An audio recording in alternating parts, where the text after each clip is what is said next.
예전에 어떤 신앙 좋은 며느리가 있었습니다. 이 며느리가 나이 많으신 시어머니를 모시고 살았습니다.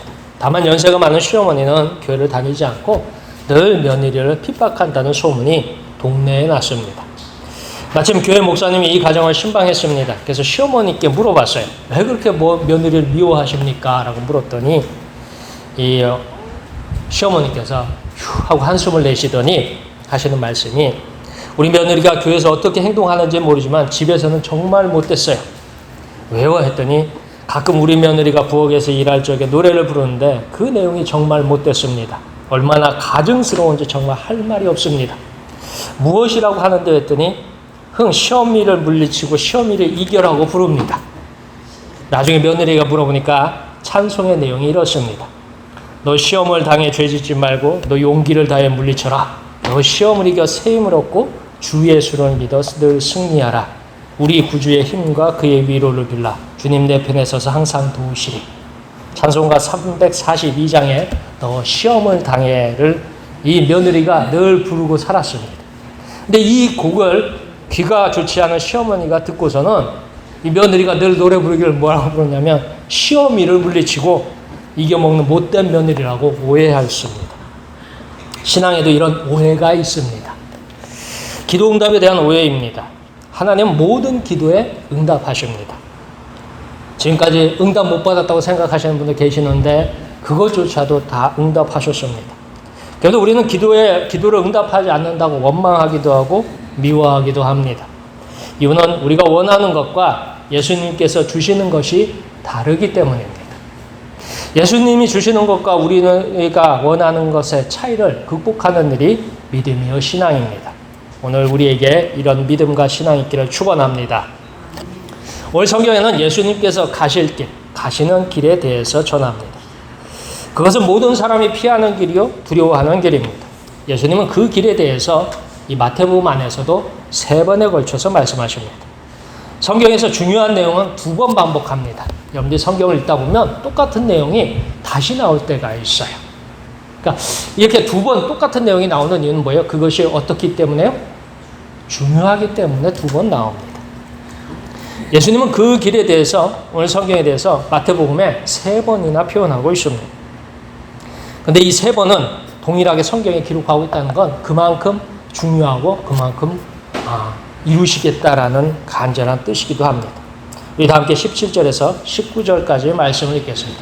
예수께서 예루살렘으로 올라가려 하실 때에 12 제자를 따로 데리시고 길에서 이르시되, 보라, 우리가 예루살렘으로 올라가노니 인자가 대제사장들과 서기관들에게 넘겨짐에 그들이 죽이기로 결의하고 이방인들에게 넘겨주어 그를 조롱하며 채찍질하며 십자가에 못 박게 할 것이나 제3일에 살아나리라. 아멘.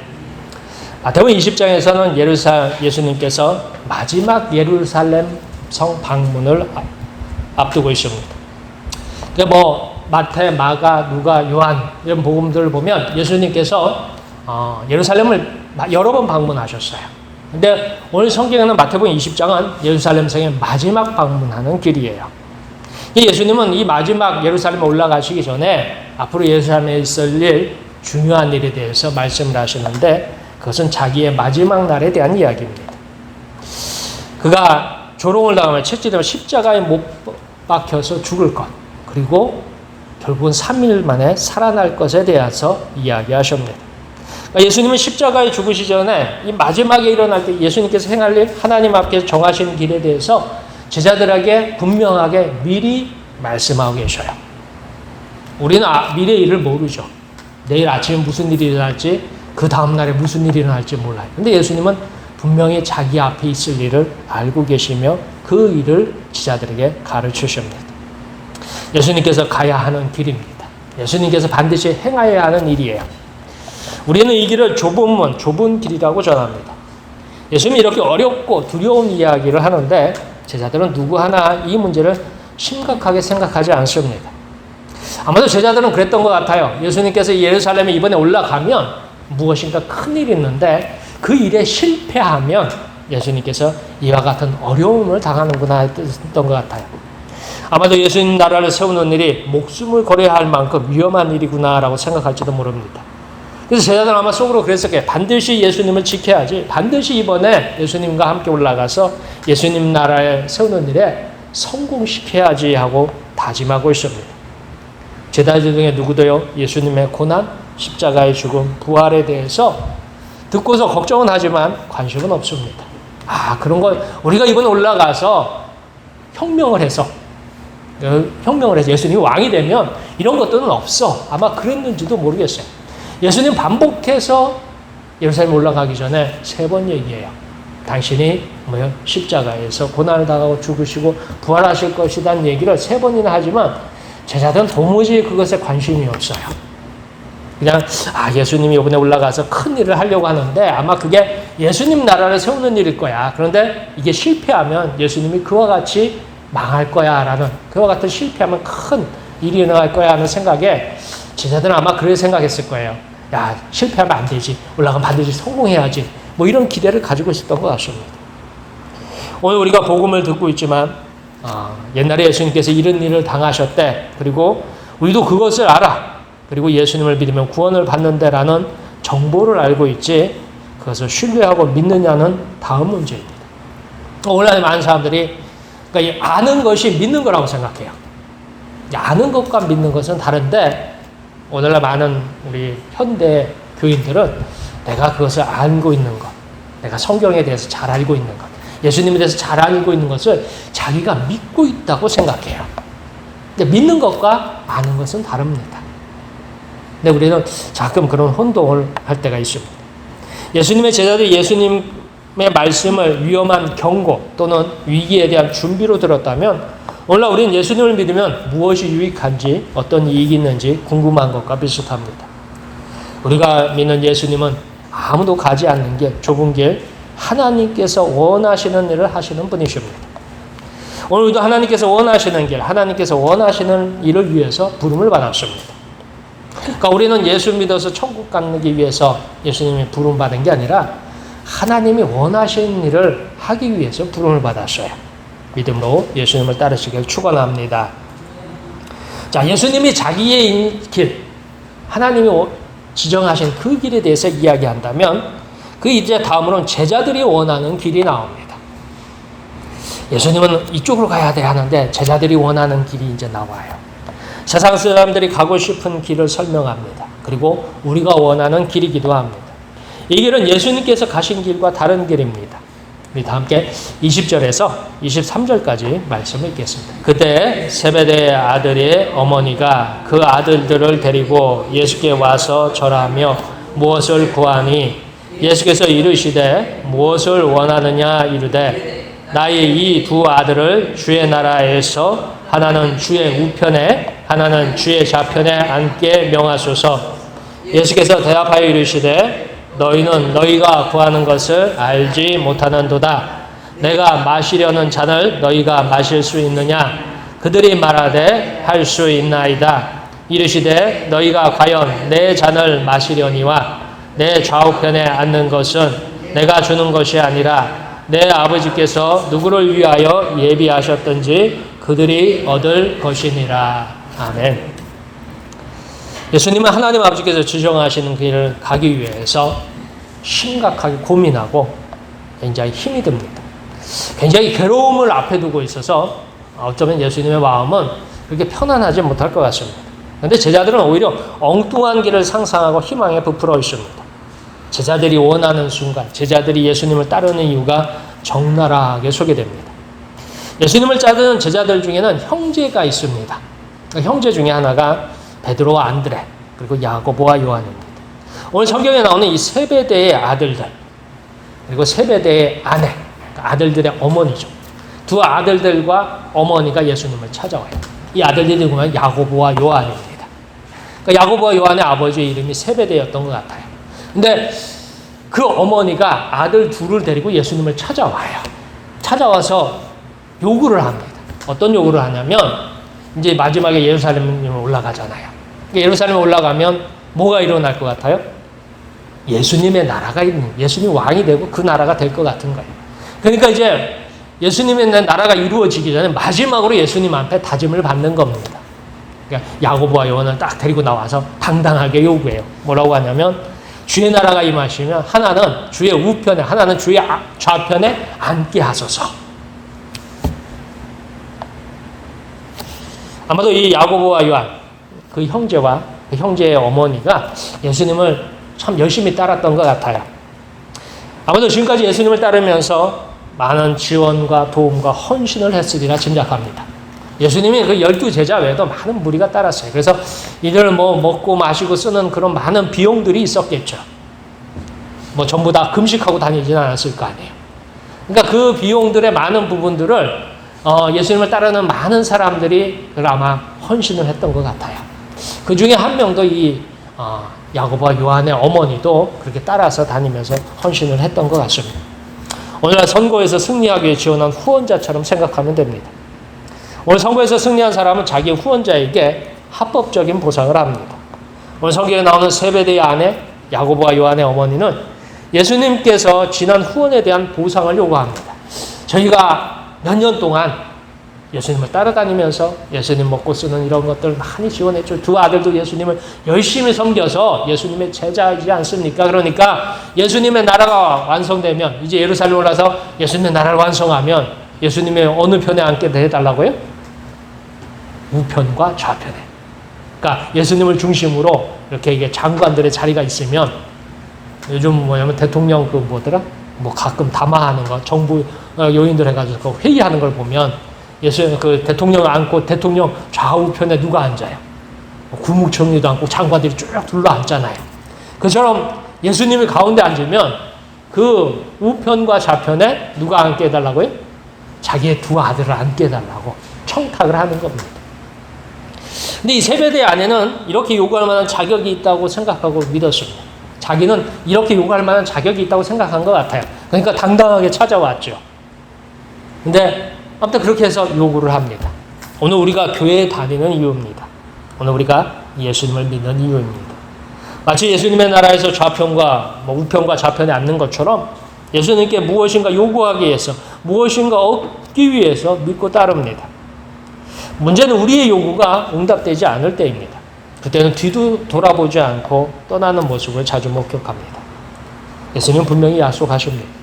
구하는 것을 알지 못하고 예수님께서 마시는 잔을 모르고 있습니다.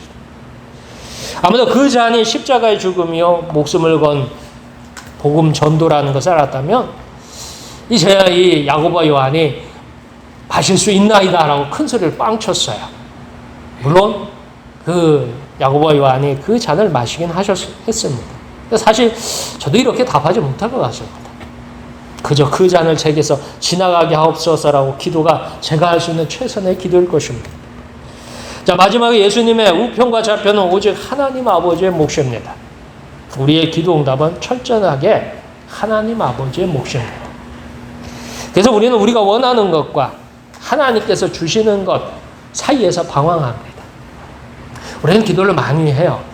근데 우리가 기도하는 것 중에 하나는 예수님 이걸 이루어주세요. 하나님 이걸 완성시켜주세요. 하나님 이걸 우리가 바랍니다라고 기도를 하지만 하나님의 기도 응답은 누구 마음대로예요? 하나님 마음대로예요. 근데 내 마음대로가 아니라 하나님 마음대로인데 내 마음하고 하나님 마음이 달라요. 다르면 어떻게 해요? 내가 원하지 않는 게 하나님이 주셔요. 이 사이에서 우리는 방황합니다. 언제부턴가 이것이 우리의 신앙생활이 되었고 믿음 생활이 되었습니다. 우리는 하나님께서 주시는 응답, 예수님께서 주시는 응답을 아멘하고 받기를 축원합니다. 자, 오늘 우리에게 예수님께서 요구하시는 방법이 있습니다. 예수님을 따르는 길을 가르쳐주고 있습니다. 우리는 세상에서 높아지려고, 세상에서 권세를 가지려고, 세상에서 남들보다 위에 서려고 합니다. 이것이 성공의 길이요, 이것이 승리의 길이요, 이것이 우리가 원하는 길입니다. 근데 예수님의 방법, 하나님의 방법은 좀 다릅니다. 우리 다 함께 24절에서 28절까지 말씀을 읽겠습니다. 10 제자가 듣고 그 두 형제에 대하여 분이 여기거늘 예수께서 제자들을 불러다가 이르시되 이방인의 집권자들이 그들을 임으로 주관하고 그 고관들이 그들에게 권세를 부리는 줄 너희가 알거니와 너희 중에는 그렇지 않아야 하나니 너희 중에 누구든지 크고자 하는 자는 너희를 섬기는 자가 되고 너희 중에 누구든지 으뜸이 되고자 하는 자는 너희의 종이 되어야 하리라. 인자가 온 것은 섬김을 받으려 함이 아니라 도리어 섬기려 하고 자기 목숨을 많은 사람의 대속물로 주려 함이니라. 아멘. 제자들이 원하는 자리는 높은 자리입니다. 야고보와 요한이 그 어머니를 모시고서 예수님을 찾아가서 청탁을 했어요. 하나는 우편에 앉게 해달라고, 하나는 좌편에 앉게 해달라고. 이렇게 청탁을 하였는데 그게 이제 소문이 났어요. 누구한테 소문이 났어요? 나머지 10명의 제자들한테 소문이 났어요. 소문이 나자 나머지 10명의 제자들이 이렇게 해요? 아, 저렇게 나쁜 놈들을 봤나 하면서 이제 뭐 분쟁이 된 거예요. 아니, 12제자가 자기들끼리 협의하지도 않고 예수님을 대뜸 찾아가가지고 나한테 국무총리 주세요. 나한테 뭐예요? 재정부 장관 주세요 하면서 가서 대놓고 달라고 한 거예요. 자기들도 달라고 하고 싶었지만 차마 못 갔는데 야고보와 요한은 어떻게 해요?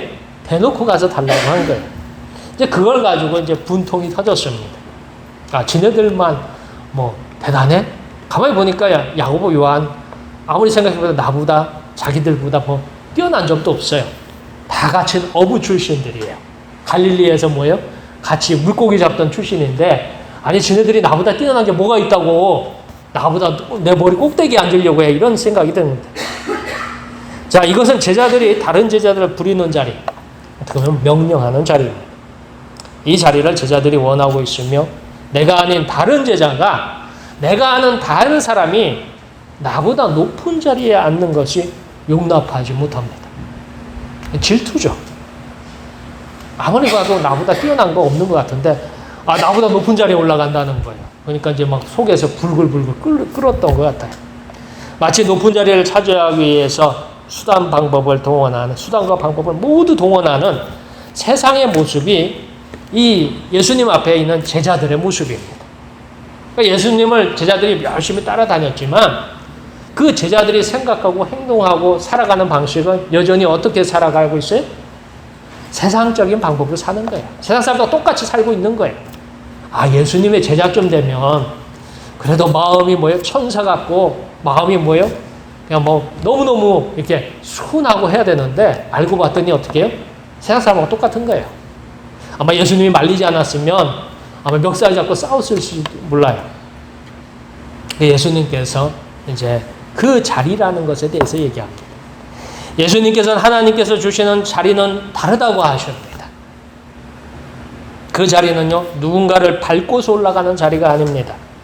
그 자리는 누군가를 이겨서 올라가는 자리가 아니에요. 그 자리는요, 누군가를 싸워서 그를 주저앉히고 올라가는 자리가 아니에요. 으뜸으로 높은 곳으로 가는 자리가 아니라고 합니다. 하나님 아버지께서 주시는 자리는요, 오히려 내려오는 자리요, 섬기는 자리라고 합니다. 남들보다 낮아지는 자리라고 하십니다. 하나님은 누구보다 잘 섬기는 자를, 누구보다 낮아진 사람을, 누구보다 많은 것을 포기한 사람을 찾고 계십니다. 예수님은 이런 일을 할 수 있는 제자들을 선택하셨습니다. 그런데 여전히 낮아지는 자리, 포기하는 자리, 섬기는 자리는 아무도 원치 않습니다. 그래서 예수님이 가는 길과 이 제자들이 원하는 길이 이렇게 달라져 있어요. 오늘 우리가 하는 기도와 하나님께서 주시는 기도의 응답이 다른 이유예요. 우리는 어떻게 더 많이 가지려고, 더 높이 올라가려고, 더 뭐예요? 힘이 강한 것을 원해요. 성공하는 것을 원해요. 근데 하나님이 주시는 자리는 달라요. 하나님이 원하시는 것을 주시지만 그 원하시는 것은 우리가 바라는 것과 다르더라 하는 것입니다. 그래서 예수님은 제자들에게 자기의 섬김과 포기와 낮아짐을 가르치고 계십니다. 예수님은 얼마나 섬기시며 얼마나 많은 것을 포기하셨고 얼마나 낮아지셨느냐 하는 것을 성경을 통해서 우리에게 가르쳐 주십니다. 가장 비참하리마지 낮아지는 십자가의 죽음으로 보여주십니다. 그리고 예수님께서 하시는 말씀이 뭐예요? 나를 따르라 하십니다. 이 일에 대해 성경은 분명히 가르치고 있습니다. 우리 다 함께 빌립보서 2장 5절에서 11절까지 말씀 찾아서 읽겠습니다. 신약성경 319쪽입니다. 너희 안에 이 마음을 품으라. 곧 그리스도 예수의 마음이니 그는 근본 하나님의 본체시나 하나님과 동등됨을 취할 것으로 여기지 아니하시고 오히려 자기를 비워 종의 형체를 가지사 사람들과 같이 되셨고 사람의 모양으로 나타나사 자기를 낮추시고 죽기까지 복종하셨으니 곧 십자가에 죽으심이라. 이러므로 하나님이 그를 지극히 높여 모든 이름 위에 뛰어난 이름을 주사 하늘에 있는 자들과 땅에 있는 자들과 땅 아래에 있는 자들로 모든 무릎을 예수의 이름에 꿇게 하시고 모든 입으로 예수 그리스도를 주라 시인하여 하나님 아버지께 영광을 돌리게 하셨느니라. 아멘. 예수님께서는 하나님과 같은 분이셨습니다. 그리고 그 하나님과 같은 분이 어떻게 해요? 자기를 낮춰서 종의 형체를 갖춰 사람과 같이 되셨어요. 사람의 모양으로 나서 자기를 낮추시고 죽기까지 복종하여 십자가에 죽으셨습니다. 그러니까 예수님이 포기한 것들, 예수님이 낮아진 것들, 예수님이 섬긴 것들에 대한 것들이 나와요. 근데 그 예수님이 세상에서 가장 많은 것을 포기하셨고요. 가장 많은 자기를 많이 낮추셨고요. 가장 많이 섬기신 분이십니다. 그래서 예수님께서 우리의 구원자가 되셨습니다. 우리의 주인이 되셨습니다. 우리는 예수님의 마음을 품고서 예수님 따르기 위해서 부름을 받았습니다. 우리가 원하는 것을 얻기 위해서 부름을 받은 것이 아니라 사실은 하나님께서 주시는 것을 받기 위해서 부름받았어요. 물론 내가 원하는 것과 하나님 주시는 것이 다를 수 있어요. 근데 여기서 실망하거나 방황하거나 낙담하지 마시고요. 하나님이 원하는 것, 주시는 것을 우리는 자기를 낮추고 우리는 자기를 포기하고 섬겼던 예수님을 보면서 우리는 그것을 받는 것. 이것이 우리의 믿음과 신앙입니다. 남은 3일도요. 우리도 예수님처럼 낮추고 포기하고 섬기기를 축원합니다. 기도하겠습니다.